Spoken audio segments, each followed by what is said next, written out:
박지원의 식탁, 지난주에 이어서 대통령과 재벌 두 번째 이야기입니다. 정주영 회장님은 이제 우리가 남북 관계로 할 때 소위 강원도 풍천에 소떼 몰고 가시는 가셨죠.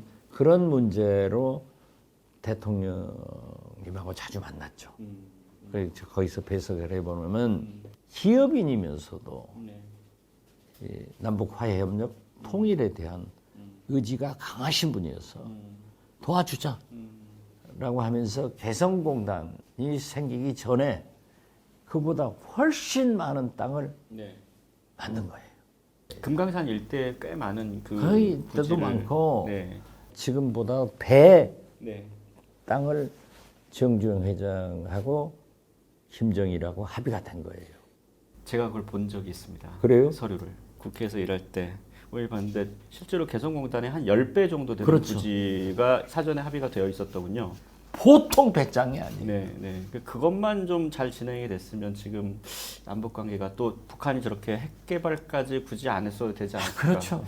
그러니까 개성공단에 5, 6만의 북한 노동자가 일하면은 중소기업 중앙회 보고에 의하면은 우리는 12만 5천 명이 일을 해요. 남한에서. 그러니까 일자리 창출은 만약에 배로 늘리면은 25만이 일을 하고. 그러네요. 이런데 웬수들이 그 정주영 회장은 진짜 배짱이 있고 뚝심 있고 다 됐었는데. 그게 재밌는 게 있잖아요.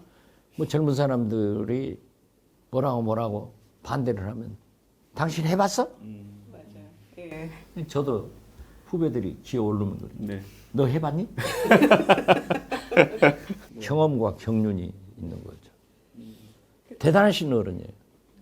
그래서 우리나라 상징적인 재벌 회장은 이병철 삼성의, 현대 정주영 회장은 국민적 존경을 받잖아요. 그 드라마 초반에도 나오고 이제 그 극 중에서도 뭐 여러 차례 그 회자가 되고 했었는데요. 차떼기. 그걸 내가 제일 잘하는데. 그러니까요. 그때 뭐 재벌 수사도 받고 하고 그 뒤에 또 박근혜 당시 이제 총재가 뭐 천막당사해서 또 국민들께 또 뭐 사죄하면서 막 또 불쌍한 모습 보이고 이제 그런 일련의 과정이 쭉 파노라마처럼 떠오르고 그러던데요. 그 당시에는 저희가 그게 실제 뉴스였기 때문에 20년 전에 이제 많이들 아셨는데 지금 20년 지나고 나서 드라마에서 다시 보니까 재벌 저랬었나 회장 이래요. 그 $10,000원짜리였잖아요 그때는. 그때 김영삼 대통령 때 국정원 안기부였죠. 안기부의 미림팀이 도청하는 팀들이야. 이 사람들이 도청을 해가지고 어디에서 누구 만난다 하면 갖다 녹음기를 갖다 붙여. 오늘 저렇게 이렇게 얘기하면 요 테이블 밑에 이렇게 미리 붙어 있는 거죠? 한번 보세요. 그때는 핸드폰이 그렇게 없었어요. 그러니까 주요 정치인들, 기업인들의 유선 전화는 다 도청된다. 이렇게 하는데 국정원장을 한 박지원이 말씀드리는데 핸드폰과 핸드폰끼리는 도청이 안 됩니다. 국민 여러분 안심하고 쓰세요. 핸드폰과 핸드폰끼리는 안 돼요. 도청이 안 된다.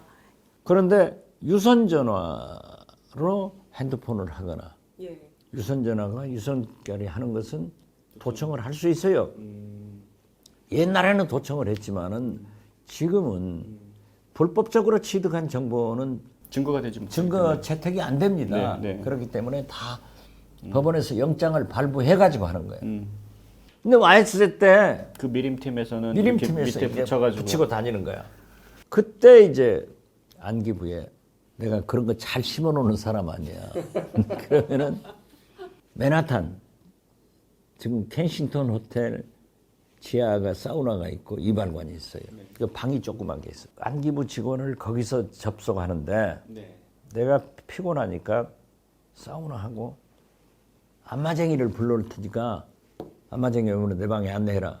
안마를 하면서 누가 어쩌고 누가 실제로도 안마 했지. 하시는 분이네요. 어쨌든 제일 재밌는 것은 권노갑 의원은 아무리 도청을 하려고 해도 무슨 말인지 못 알아듣게 해버린다고. 그런데 한광옥 의원은 제일 도청에 많이 걸려. 아니 왜 걸리셨을까요? 그 사람 좀 성격이 커가지고 그런 거 신경 안 써. 그러니까 뭐 김대중, 권노갑, 한광옥, 박지원은 24시간 도청을 하는 되고 거야. 있다고 봐야 되는군요. 그러니까 김대중 대통령은 예를 들면은 신라호텔 중국집에다 예약을 하잖아요. 네. 예약을 하면은 가셔가지고 일식집으로 바꿔버려. 갖다 붙여놨으니까. 현장에 가서 바꾸시는군요. 그리고 방을 바꿔주라 하고. 그렇고 재밌는 것이 그러한 호텔의 식당 종업원들이 나한테 와서 대변인 붙였습니다. 그렇죠. 그래요? 그러니까 다른 데로 가니까 못 걸리는 거야.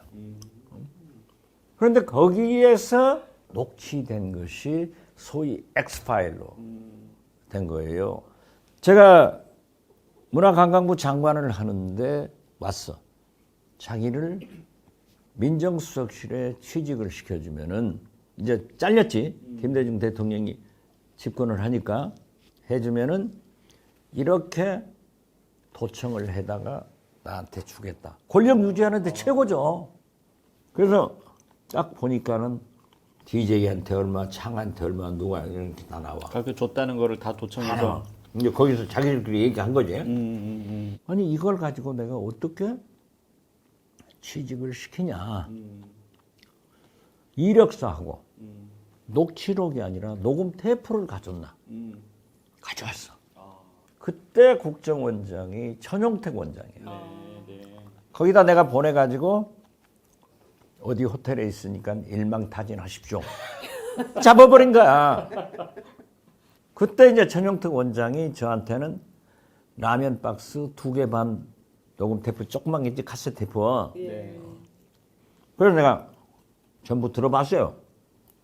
이 사람들이 또 카피를 어디다 만들어 놨는지 있으니까 조심하자. 해가지고 그게 발각된 거예요. 노무현 대통령께서 후보 때 저보다 그걸 주라 하더라고요. 그건 안 됩니다. 이거 우리가 국가 기밀인데 단 언론에 보도된 3장짜리 녹취록을 줬지. 거기 보면은 10분의 1이 나오는 거야. 야당한테 보험 들려고. 딱 그렇게 나와요. 10분의 1을 줬다. 그러니까 노무현 대통령이 재벌 당신들 말이야. 야당에 보험 들려고 10분의 1 줬지. 얼마나 줬냐. 실제로 그렇고.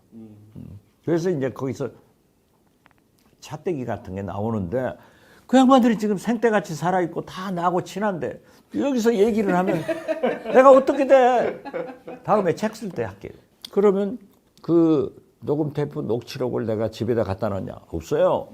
압수수색 때 다 가져가 버리니까 나 없애버렸지. 없애도 내 머릿속에 기억이 돼요. 재벌 회장들 재밌는 얘기 하나. 정몽구 회장님이 나랑 같이 서울구치소에서 감옥을 살았어. 깜빵 동기시네요.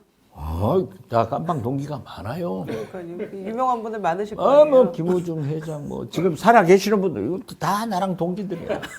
그리고 내가 훨씬 잘 나갔지. 이 깜빵을 가면은 공직 우선으로 대우를 합니다. 대한민국에서 내가 제일 높은 놈이 깜빵에 간 거야. 나는 진짜 좋게 있지. 정몽구 회장님이 얼마나 훌륭하신 분이냐 하면은 진짜 겸손하더라고요. 그래서 내가 나오시라고 해가지고 여름에 더우니까 특별 면회실에서 조금 쉬다 가시자고. 그러면 구치소 간부들이 음식을 사와요. 그때는 커피를 안 줘서 커피도 주고 나만 그렇게 받는 거예요. 그러니까 재벌 회장들을 교대로 누구 좀 불러오라 해서 같이. 그런데 그때 인절미를 아마 이것보다 훨씬 큰 노란 인절미를 사왔어. 그런데 저도 3개를 먹었어요. 정몽구 회장님이 몇 개 드셨어요? 9개를 잡수더라고요. 그 산의 진미보다도 그 맛있게 인절미를 이 인절미는 이제 어렸을 때 먹던 거라 우리도 지금도 보면은 하나 정도는 먹잖아요. 네. 9개를 잡수는 거야. 응? 그래가지고 그분도 나가시고 나도 나왔어요. 정몽구 회장님은 은혜를 하시더라고요. 제가 많이 협력을 했는데 네. 자꾸 전화를 하셔요. 네. 만나자고. 예. 그래서 내가 말씀을 드렸지. 회장님이 저를 만나면 저를 용돈을 주실 거고 제가 받으면은 회장님도 저도 또 감옥 가는데 우리가 뭐하라 그런 짓을 합니까? 안 만났어요. 그런데 얼마나 본심이냐 하니까는 브라파를 가시는데 모월 모일부터 며칠 사이에 프랑스에 있겠다. 예. 파리에 와서 현대로 전화를 해놓으면은 거기서 만나자. 그래서 너무 고마워서 가겠습니다. 내 조카가 거기 사니까 가겠습니다. 해놓고 안 가버렸지. 그때 가서 내가 유로 달러를 좀 받았으면 얼마나 좋았을까. 아 그러면 또 인절미 또 드셔야 되잖아요. 인절미를 먹더라도. 아무튼 그렇게 하시더라고요. 어느 날 정몽구 회장님 사모님이 별세를 하셨어. 네. 네. 그러니까 제가 문상을 갔어요. 그랬더니 제가 왔다 가니까 그 방으로 안내를 해가지고 저하고 한 40분 얘기를 하면서 네. 그때 왔어야 되지 않냐. 그런 얘기를 하시더라고요. 많이 기다리셨나 그래서 나는 보네요. 지금도 예. 현대 지금 아드님이 회장하잖아요. 네. 잘 하기도 하지만은 현대 무슨 얘기만 나오면은 정몽구 회장님이 너무나 훌륭하시기 때문에 내가 감싼다니까. 제가 지금 저기 사자성어를 하나 그 인절미 9개 은혜 구병지은 두 분 사이에서 나타난 이제 사자성어. 예, 진짜 존경합니다. 그 드라마에서 87년 대선 얘기도 나옵니다. 그렇죠. 예. 그때 당시에 이제 양김 단일화가 실패하고 노태우 이제 대통령이 당선이 되게 되는데 그 이제 극중에서는 어부질이 이런 표현을 해요. 그리고 이제 노태우 후보에게 정치자금을 이렇게 몰빵하는 이제 그런 소위 이제 그런 모습이 나오는데 또 한편으로는 2등, 3등한테도 지원을 해야 된다. 극중에서 손자가 또 할아버지한테 또 충고를 합니다. 그것이 보험이에요. 예. 보험금이라고 그래요. 예, 나중에 2등이 또 1등 되고 보험 3등도 들자. 1등 된다. 예, 예. 손자의 그 얘기를 듣고 또 흐뭇해하는 그런 모습도 나오고 실제로 또 2등, 3등 당시 후보들에게 이제 지원을 하는 그런 모습도 나오는데 실제로 87년 대선 때는 어땠습니까? 그때가 이제 단일화에 실패했잖아요. 예. 그래가지고 아주 난리가 났었는데 김대중 대통령께서 나중에 자서전을 쓰시면서나 여러 가지를 얘기하시면서 나라도 양보했어야 되는데 군정종식을 못 시켰다. 그런 후회의 말씀이 있었는데 저한테 진짜 해주신 말씀은 여기서 공개를 못해요. 나중에 책에 쓸게요. 또 그런 게 있어요. 아니, 책을 빨리 쓰셔야 그런데 되는데. 노태우 대통령이 당선됐지 않습니까? 단일화 못한, 군정종식 못한 그런 것으로 DJ가 엄청난 비난을 받았지만은 사실은요, YS가 더 거짓말은 잘해요. DJ가 정치 해금이 되면 내가 DJ한테 양보하고 대통령 후보 나오지 않겠다. 내가 한번 얘기했는데 프랑스에 가서 르몽드지하고 인터뷰를 하면서 그걸 했어요. 그런데 사람들은 왜 DJ한테만 양보 안 했냐? 이걸 따지는 거죠. 그만큼 DJ는 척박한 언론 환경, 국민 정서 속에서 외롭게 투쟁해왔죠. 이제 그 후로 소위 정주영 회장이 국민당을 창당해가지고 대통령 후보 나왔어요. 그때 지금 우리 김한길 통합위원장이 국민당에 있었습니다. 맞습니다. 부대변인인가 뭐 그런 거 했을 거예요. YS DJ 정주영 이 세 후보가 63빌딩에서 만났어요. 그런데 그 세 후보가 한 사람씩만 수행해가지고 만나는 거야.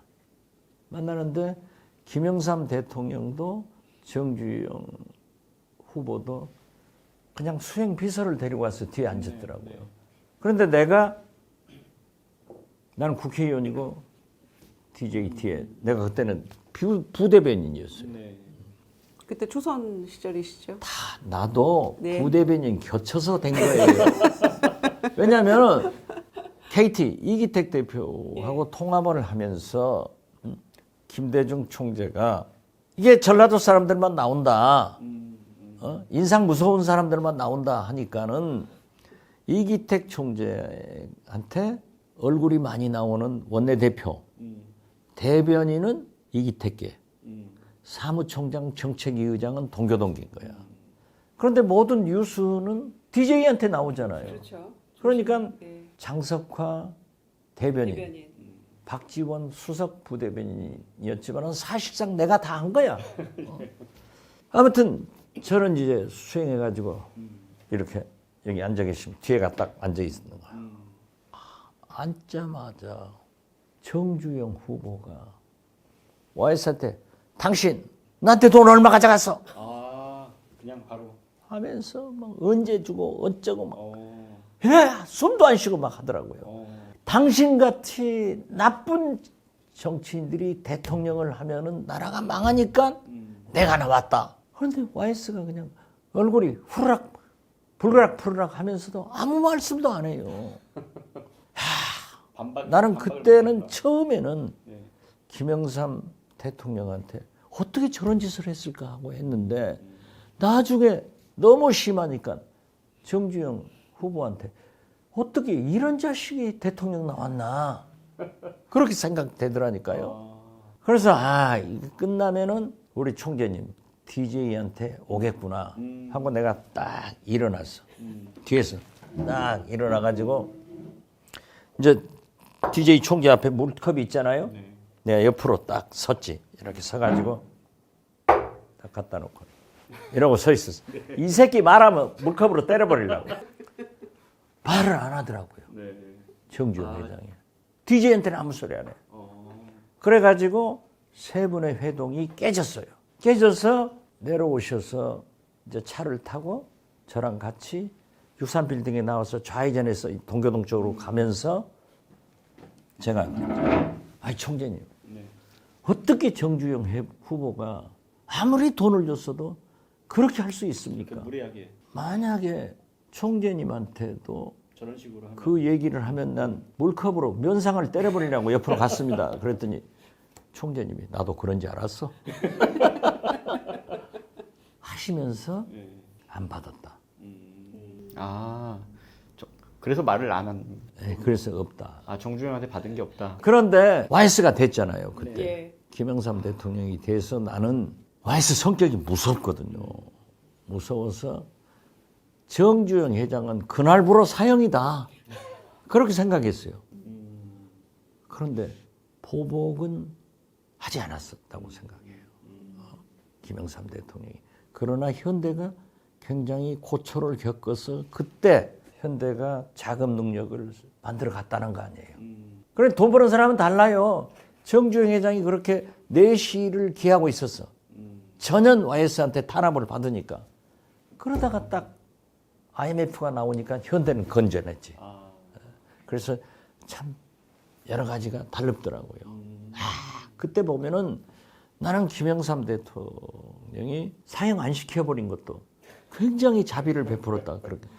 진짜 얼마나 당했는지 몰라요. 그 정도로 심하게 했군요. 면전에서. 당신 말이야. 맨 거짓말이라고. 돈 같으면 뭐 해준다고 해도 안 하고. 별거 다 얘기하더라고. 그것도 기억하고 있습니다. 그래서 이 재벌과 권력은 필요할 때 서로 이용하더라. 그러나 서로 치부가 있기 때문에 밝혀지지는 않더라. 그런 생각도 했어요. 아니 그 아까 이제 김대중 대통령 때부터는 그 이제 당선 축하금 이런 거 받지 않았다. 그렇죠. 그때부터 없어졌어요. 네. 나중에 이제 그 노무현 대통령 때도 이제 대선 자금 이제 그 수사를 하고 또 하면서 이제 재벌들한테 이제 돈 받고 이런 거는 그때부터 없어졌어요. 없어진 거죠? 예, 돈 받는 것은 없어졌어요. 네, 네. 그러다가 네. MB가 네. 김대중, 노무현 변화된 10년을 인정하고 네. 거기에서 나갔어야 되는데 이 양반이 시계를 10년 전으로 돌려놓고 시작하다가 네. 이꼴되고 결국 박근혜까지 탄핵되지 않는가 저는 그렇게 봐요. 윤석열 대통령도 문재인 대통령 5년의 변화를 인정하고 여기서부터 출발해야지 시계 돌려놓지 마라 했더니 5월 10일 날 취임해가지고 5월 11일 날 아침에 가니까 너 나가버렸지. 근데 지금 보면은 윤석열 대통령도 변화된 문재인 5년을 인정하지 않고 말만 나오면은 문재인 이렇게 해버리더라고요. Anything but 문재인. ABM. 그러게 실패한 이명박 박근혜 정권을 답습하지 말아야 될 텐데 그렇죠. 여러 가지 우려가 됩니다. 그래서 지금 2022년 현재 한국의 정부와 또 재벌과의 관계 설정은 어떤 방향으로 가는 게 옳다고 보시는지 한 말씀 부탁드립니다. 지금은 재벌이 정부의 특혜도 바라지 않고 또 정부가 특혜를 줄 일도 없어졌잖아요. 지금 플랫폼 비즈니스들이 뭐 예. 원체 커버리니까 네. 예를 들면은 네이버다, 카카오에다 정부가 무슨 특혜를 줘서 성장했을까요? 그건 장치 산업이 아니잖아요. 그러니까 지금처럼 우리 재벌 기업들이 건전하게 정치 자금도 내지 말고 특혜도 바라지 말고 그래도 수출을 많이 해서 고용도 창출해 주는 것이 또 흑자를 많이 내서 세금을 많이 내주는 것이 김대중 대통령이 말한 애국의 길이다. 지금 한 20년 만에 그러한 개혁이 구조조정이 나타나고 있다. 저는 건전하게 봐요. 저하고 박남매로 유명한 네. 박영선 중기부 장관이 스타트업 네. 이걸 굉장히 많이 했는데요. 예. 삼성전자에 그러한 예산이 잡혀 있대요. 거기에서 이제 코로나가 됐을 때 마스크, 주사기 이런 것을 삼성의 자금을 가지고 네. 인적 지원을 받아가지고 영세한 근데 그 중소기업들이 굉장히 많은 도움을 받았죠. 굉장히 많은 도움을 받았더라고요. 네, 네, 네. 이런 좋은 일도 하는구나 라고 했어요. 그렇지만 제가 볼 때는 아직은 부족해요. 가령 인문학, 네. 문화예술 이쪽도 더 좀 투자를 과감하게 해주면 좋겠다. 제가요 문화부 장관을 했기 때문에 나는 대학로 소극장을 잘 가요. 지금도 가요. 지난주에도 갔다 왔는데.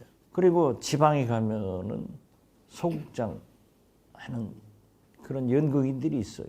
목포에 세결극단이라고 정권숙 부부가 아주 어려움 속에서 하는데 내가 삼성한테 거기 좀 지원해라. 그랬더니 뭐 사회 공동 모금에서 어쩌고 저쩌고 안 해줘.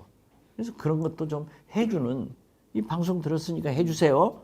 그런 거 하는 그런 곳에 좀 많이 네. 투자를 해서 이미지가 좋아져야 된다라고 생각을 하고요. 우리 박용진의 강북구, 윤종근의 안성시, 어제 은평 다녀오셨죠? 박주민의 은평을 국민대 이렇게 그 매주 강연 초청을 받아서 가서 보는데요.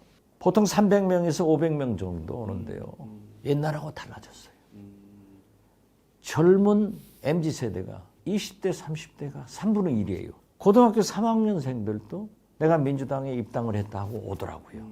재밌는 게 안산, 전해슬, 송남, 김윤환, 강북, 최인종, 의정부, 정진우. 이게 27, 28살짜리 기초의원들이에요. 예. 5분이 모임을 갖고 저한테 우리 청년들이 어떻게 정치를 해야 되는가 해서 같이 얘기를 했는데 굉장히 건전해요. 우리 청년들이 정치에도 관심을 가지고 꿈틀거리더라. 예. 그래서 희망이 있다. 그런데 MIT 경제학자 S. 모글로 교수가 오셨어요. 우리 경제를 어떻게 살려야 되냐? 그랬더니 경제학자가 한국은 정치 갈등을 없애야 경제가 발전한다. 그렇게 얘기를 했더라고요. 그래서 문제는 우리 정치가 지금 어렵고 절망적인 것 같지만은 제가 한두 달 사이에 다녀본 강연장에 가면은 청년들이 참여하고, 그전에는 그런 게 없었어요. 참여하고 있고 그 청년들이 굉장히 희망을 가지고 나가더라. 그래서 우리는 절망은 없어요. 희망을 키워나가자. 저는 그렇게 생각하고 우리나라 재벌들도 그러한 면에 좀 더 투자를 하고 대통령도 자꾸 재벌 회장들하고만 얘기할 게 아니라 약자, 소외계층 여기에도 신경을 써야 되고, 특히 윤석열 대통령이 취임 8개월 만에 뭘 하겠다 하고 아젠다를 낸 것은 처음이야. 3대 개혁, 네. 노동, 교육, 연금. 네. 이거 잘한 거예요. 그러면서 민주노총을 박살내려고 하고 최저임금, 주 52시간제를 흔드는데, 그러면 민주당도 이 3대 개혁 특위를 만들어가지고 국민과 당사자가 참여하는 개혁이 성공하지. 윤석열 대통령 이번에 화물연대 보세요. 다 정부안 받겠다고 들어오니까 발로 밟아버리는 독선적, 일방적 개혁은 성공할 수 없기 때문에 우리 재벌들도 그러한 시대 흐름에 도와줘야 된다. 그리고 노동자들에게도 혜택이 가는 소외계층 도와주는 그런 나라가 되도록 했으면 좋겠다. 이런 생각 같습니다. 재벌과 대통령, 재벌과 권력 뭐 말씀 나눠봤는데요. 시대가 변하면서 많이 변하기도 했습니다만은 뭐 실장님 말씀 통해서 앞으로 그 정부와 또 재벌과의 관계, 또 재벌의 사회적 책임 이런 것들을 기대하고 느낄 수 있는 그런 시간이었던 것 같고요. 무엇보다도 중요한 것은요. 네. 구독하고 좋아요 눌러야 돼요. 그렇지 않으면 우리 안 할래요. 네, 박지원의 식탁 여러분 구독, 좋아요, 공유 꼭 눌러주시고요. 저희는 다음 주에 더 풍성한 식탁으로 다시 돌아오겠습니다. 감사합니다. 감사합니다.